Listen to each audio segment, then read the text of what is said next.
What is up, everybody? It is Lawrence again from My Squeakers, and today we have a little new toy. I got a little mic over here. I don't know how I feel about it. It looks kind of funky on camera, but if I wear black on black, it might be okay. So today we have an Ultraboost, and I have not worn an Ultraboost in I don't know how long. It's not the fact that they're not comfortable. I used to have several pairs. It's just they got so overworn by practically everybody. But now that the hype has died down for the Ultraboost, I can actually finally look at the Ultraboost more as a comfort shoe. So I decided to get a couple pairs. The first one I actually got is actually without further ado, here it is. The Winter.Rdy Ultraboost. So what's cool about this Winter.Rdy edition is it has a lot of elements that are very different than your typical Ultraboost. Let's start with the upper like we always do. So looking at the upper, it's super simple. It's made out of another prime knit. The difference here is that this prime knit is a little bit water resistant, and I want to emphasize this because I do not want to be misleading here. It is not waterproof. It is only water resistant. So this might be good as you're running with light snow. It might be good when you're running with light rain, but if you're going to get soaked, you're also going to get soaked from this, and that's terrible because obviously the temperatures are going to be colder. So definitely do not just wear this out because you think it's a little bit water resistant or it looks a little bit water resistant. It is not going to last you the entire way. A lot of this overlay, which is a fusement type material, and it is reflective all throughout the toe guard area. That's really good because you're more than likely going to build up wetness in that area as you're striking. And then the rest of the sneaker also has this kind of fuse that goes all throughout the bottom of the sneaker, so that it adds a little bit more water resistance to the entire bottom of the upper.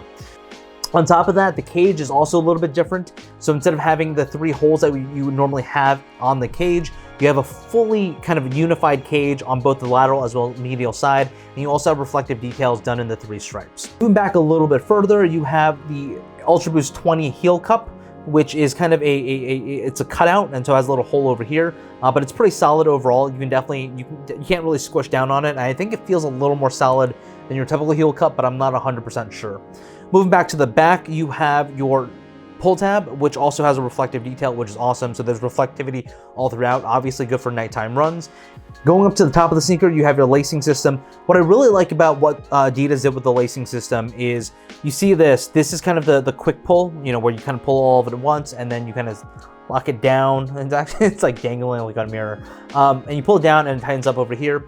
But what is amazing about this, and I wish actually Nike would follow suit here, they also give you alternate laces so that you can actually lace them regularly. As you can see over here, they actually give you another set of laces that have regular lace tips. And so whether or not you like the one, you know, kind of pull lock, or whether or not you want a regular lace, it's really up to you. And I wish, honestly, any manufacturer would do that, because having that flexibility makes a big difference. A lot of times I don't love the lace locking system that Nike and Solomon and some other people have. The other thing about that is if that breaks, you can't really replace it. And so with the flexibility of being able to use regular laces, you're actually able to, just in case, utilize regular laces for lacing.